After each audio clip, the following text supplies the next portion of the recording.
तो दोस्तों ये हमारा है क्वेश्चन नंबर 3। तो इसे हम लोग सबसे पहले पढ़ते हैं। क्या है? If in a right angle triangle A B C angle C equal to 90 degree, B C equal to 21 units and A B equal to 29 units, then let us find the values of sine A, cos A, sine B and cos B. इसमें क्या कहा है मैंने कि इसमें कहा है एक ट्राइंगल बनाया गया है जिसका नाम एबीसी है। तो सबसे पहले हम एक ट्राइंगल बनाते हैं, राइट एंगल। क्या है? देखिए इस तरह से बना दिए। तो जिसका नाम एबीसी है वो तो हमने बना। जब देखिए इसमें क्या क्या कहा है, एंगल सी। तो एंगल सी क्या है? 90 डिग्री है। तो एंगल सी तो 90 डिग्री यहीं पर होगा, तो इसलिए ये जगह हो जाएगा सी का, इस तरह से। क्योंकि यहाँ बोल दिया एंगल सी कितना 90 डिग्री, तो 90 डिग्री में खड़ा कौन रहता है? परपेंडिकुलर। तो इसलिए यहाँ पर हो गया हमारा सी 90 डिग्री। बी सी, तो बी यहाँ देंगे तभी ए होगा, इस तरह से ए बी बी सी। ठीक है, तो ए बी हमारा हो जाएगा 29 सेंटीमीटर, 29 यूनिट, मानी यूनिट कुछ भी हो सकता है। और बी सी मानी कि ये बी सी कितना 21 यूनिट, इस तरह से। इसमें यूनिट बताया, सेंटीमीटर मीटर कुछ भी नहीं बताया, सिर्फ यूनिट बोल दिया है। तो हमारा जो एंगल सी कितना हो गया 90 डिग्री, और बी सी मानी कि बी सी कितना 21 यूनिट, और ए बी कितना हो गया हमारा 29 यूनिट। तो इसमें हम लोग को बोला है कि then let us find the values of, मतलब कि इसमें ये कहा है कि हमें जो वैल्यू निकालनी है वो है sign A, cos A, sine B और कोस बी, इस तरह इसकी वैल्यू निकालनी है। ठीक है, तो अब इस मैथ को हम लोग सॉल्व करते हैं। तो इससे पहले चीज नोटिस किया आप लोग, यहाँ पर हमारा h माने हाइपोटेनस दिया हुआ है, और b माने कि बेस दिया हुआ है, पर p क्या पता है? p कहाँ है? p का वैल्यू दिया हुआ है, g नहीं दिया हुआ है। तो सबसे पहले इसमें हम लोग परपेंडिकुलर निकालेंगे।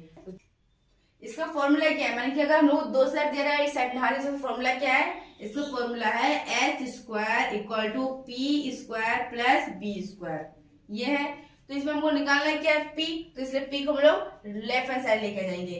तो p स्क्वायर इक्वल टू, ये इसमें प्लस में, तो किसमें आएगा? माइनस में, तो यहाँ पर माइनस दे देंगे। अब यहाँ पर h स्क्वायर किसमें दिया हुआ है? प्लस में, तो इधर कितना माइनस में जाएगा, तो माइनस h स्क्वायर। अब प्लस b स्क्वायर को सेम बैठा देंगे इस तरह से। ठीक है, अब क्या करेंगे इससे आगे? यहाँ पर भी माइनस से माइनस p स्क्वायर को सेम उतार लेंगे, यहाँ माइनस है तो प्लस, इसमें हम लोग माइनस का कॉमन ले सकते हैं। तो माइनस यहाँ पर कॉमन ले लेंगे, तो माइनस माइनस प्लस हो जाएगा, और एच स्क्वायर सेम उतर आएगा इस तरह से। फिर minus plus minus B square same आ जाएगा, और इस तरह से ब्रैकेट। अब देखिए कि इक्वल के मतलब लेफ्ट हैंड साइड में भी माइनस है और राइट हैंड साइड में भी माइनस है, तो माइनस माइनस कट जाएगा, तो बचेगा P square equal to H square minus B square. ठीक है, तो एच स्क्वायर मतलब कि एच हाइपोटेनस कितना दिया हुआ 29, तो यहाँ पर हम लोग p को सेम बैठा देंगे, और h की जगह पे 29 पर इस तरह से स्क्वायर चढ़ा देंगे। ठीक है, अब माइनस से माइनस बैठा देंगे। अब b, तो b मतलब बेस, तो बेस कितना दिया 21, यहाँ पर 20 पर बैठा देंगे, 21 पर इस तरह से स्क्वायर। तो देखिए जब जिस डिजिट पे स्क्वायर होता है मतलब कि वो डिजिट डबल है, तो 29 पर है, तो 29 इंटू 29 इस तरह से गुना कर देंगे, 21 इंटू 21 इस तरह से इसे भी गुना कर देंगे। तो इसे इंटू करने कितना है 841, तो इसको यहाँ पर लिखते हैं p square equal to 841, minus से माइनस बैठा देंगे, कितना है 441 इस तरह से आया। तो अब क्या करेंगे इसमें? तो इससे इसको घटा देंगे। ठीक है, कितना है 841 को 441 से घटा देंगे, 441 माइनस करेंगे, तो एक से जाने से 0, 4 से 4 जाने से 0, 8 से 4 जाने से 4। ठीक है, तो इसको हम लोग यहाँ बैठा देंगे, तो p इक्वल टू 400 यहाँ बैठा देंगे, तो इस पे स्क्वायर था, तो स्क्वायर जब नहीं रहेगा तो इस पे आगे रूट चढ़ जाएगा।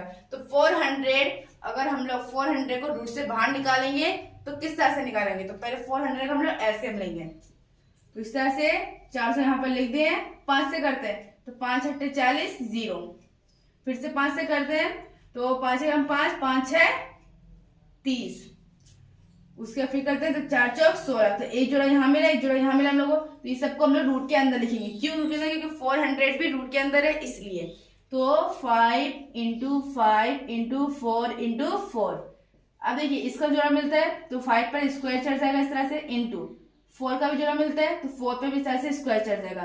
तो इस 5 के लिए स्क्वायर रूट कट जाएगा, और इस 4 के लिए भी स्क्वायर रूट कट जाएगा, तो 5 4 कितना होगा 20। तो इसका मतलब ये हो गया कि हम लोग 400 को रूट से बाहर निकालेंगे तो कितना आएगा 20 आएगा। तो इसीलिए परपेंडिकुलर हमारा हो जाएगा 20। ठीक है, तो अभी हम लोग यहाँ पर क्वेश्चन मार्क नहीं देंगे बल्कि यहाँ पर 20 लिखेंगे इस तरह से। लेकिन इसमें हम लोगों को परपेंडिकुलर निकालने के लिए नहीं कहा है बल्कि sign A, cos A, sine B और कॉस बी निकालने के लिए गए। तो दोस्तों यहाँ पर देखिए बस साइन ए बोला है तो इसलिए अभी हम लोग ये वाला एंगल निकालेंगे क्योंकि यहाँ पर ए है। तो साइन ए बोला है तो ये निकालना पड़ेगा एंगल हम लोग को। तो जब भी एंगल ऊपर रहे, ऊपर वाला एंगल हम लोग को निकालने के लिए कहा जाए तो परपेंडिकुलर बेस बन जाता है और बेस परपेंडिकुलर किस तरह से, देखिए अभी यहाँ पर ये इस तरह से खड़ा है तो यहाँ पर इस तरह से इस तरह हो जाएगा, देखिए हो गया। अब ये वाला एंगल यहाँ पर इस तरह से तो यहाँ पर इस तरह से हो जाएगा और ये वाला एंगल इस तरह से हो जाएगा। तो हमें क्या निकालना है, सबसे पहले 90 डिग्री कहाँ पर है, सी पर है तो यहाँ पर 90 डिग्री है तो ये खड़ा है तो 90 डिग्री खड़ा है ये सी हो जाएगा हमारा। उसके बाद ये ए, हम लोग ये एंगल निकालना है तो ये एंगल यहाँ पर आ जाएगा हमारा इस तरह से। ठीक है, और बी माने ये एंगल यहाँ पर आ जाएगा। तो हम लोग को ये एंगल निकालने के लिए लिखा है और ये एंगल अभी हमारा नीचे आ गया इस तरह से। तो यहाँ पर ये पी था माने परपेंडिकुलर तो यहाँ पर क्या जाएगा बेस, तो बेस हमारा कितना हो जाएगा 20 सेंटीमीटर इस तरह से।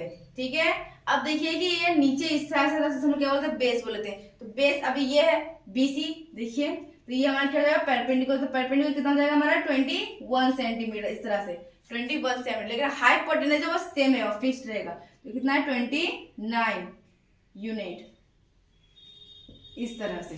ठीक है, तो ये हो गया। अभी हमारा B क्या हो गया 20 और P कितना हो गया 21 और H हो गया 29। तो अब हम लोग को साइन ए बोला है तो अभी हम लोग इससे करेंगे। ठीक है, तो साइन ए बोला है तो यहाँ पर हम लिखते हैं नाउ। लेकिन एक बात और, जब भी एंगल ऊपर मांगेगा तभी ऐसा होगा। अगर एंगल बोले कि जब भी ऊपर मांगे तभी, अगर ये एंगल मांगे तब भी इस तरह से रहेगा और ये एंगल मांगे तब भी इस तरह से रहेगा। सिर्फ जब एंगल ऊपर वाला मांगे तभी इस तरह का बदल जाएगा। ठीक है, और इसका नाम कुछ भी हो सकता है, इसका ए भी हो सकता है, बी भी हो सकता है, सी भी, डी भी, ई भी, एफ भी, कुछ भी हो सकता है। ठीक है, तो इसमें हम लोग को नाम में कुछ नहीं, सिर्फ एंगल को देखना पड़ेगा कौन सा एंगल मांगा है, ऊपर वाला या नीचे वाला। तो अभी मांगा है ऊपर वाला एंगल को तो इसलिए हम यहाँ पर लिखेंगे साइन ए। तो साइन ए बोला है तो साइन ए, तो साइन का फॉर्मूला क्या है P/H। तो P से मतलब क्या है परपेंडिकुलर और H से क्या है हाइपोटेनस। तो P कितना है हमारा, अभी देखिए इसे बोलते हैं परपेंडिकुलर तो कितना है 21। तो 21 को यहाँ बैठाएंगे और हाइपोटेनस कितना है हमारा, यानी कि ये कितना 29 तो 29 को यहाँ बैठाएंगे इस तरह से।